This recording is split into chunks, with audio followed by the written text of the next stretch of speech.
আজ যে শহরটাকে আমরা দুর্গাপুর নামে চিনি, জানো কি এই নামের পেছনে লুকিয়ে আছে প্রায় 200 বছরের এক ইতিহাস।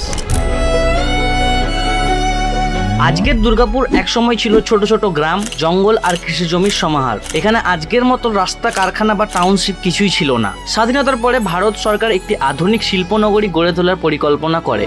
পশ্চিমবঙ্গে সেই পরিকল্পনার অন্যতম কেন্দ্র হিসেবে বেছে নেওয়া হয় দুর্গাপুর অঞ্চলকে। দুর্গাপুর স্টিল প্ল্যান্ট বদলে দেয় সবকিছু।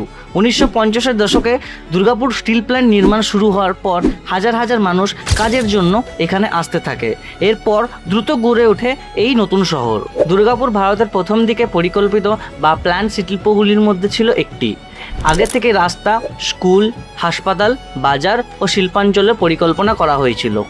আজ দুর্গাপুর শুধু একটি শিল্পনগরী নয়, এটি শিক্ষা, ব্যবসা ও সংস্কৃতির গুরুত্বপূর্ণ কেন্দ্র। তাই একে অনেকেই still city of eastern India নামে চেনেন। দুর্গাপুরের ইতিহাসে আরও অজানা গল্প আছে। পার্ট 2 দেখতে চাইলে কমেন্টে লেখো পার্ট 2। যদি তুমি দুর্গাপুরের বাসিন্দা হও তাহলে ডিজিপি লিখে যাও। দেখা হচ্ছে নেক্সট ভিডিওতে।